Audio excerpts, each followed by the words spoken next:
हमारे इस channel DJ Balkrishna entertainment official को लाल बटन दबाकर सब्सक्राइब करें और साथ में घंटी के निशान को दबाना ना भूलें ताकि सभी नए ऑडियो वीडियो आप तक तुरंत पहुंचे बिल्कुल मुफ्त।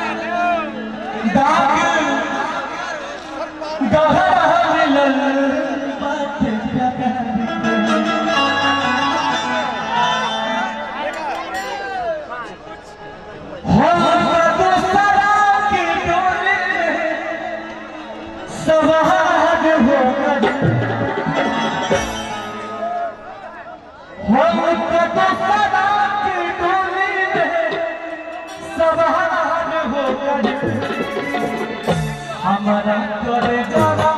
के पार हो गए हमारा तोरे जाना के पार हो गए केहू कहे तो खाली सीना फाड़ के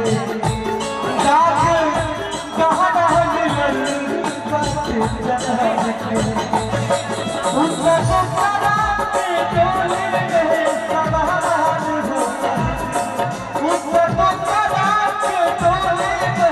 सवार हो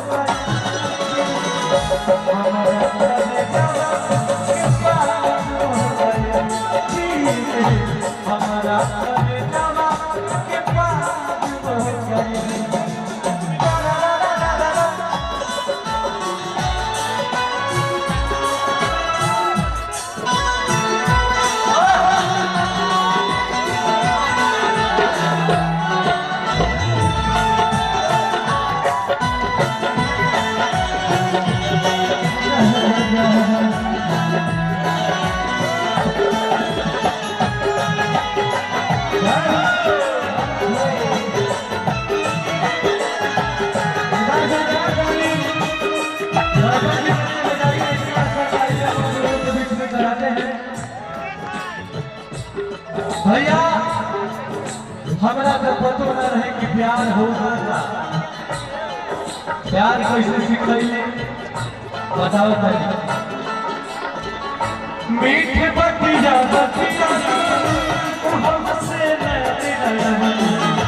हम न जानते रही कुछ हमके प्यार सीखले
बस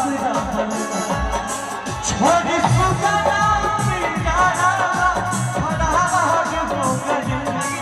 छोड़ी सुगना पिंगारा फरार हो गई हमारा करे जावा के प्यार हो गई हमारा करे जावा के प्यार हो गई जाके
हमारा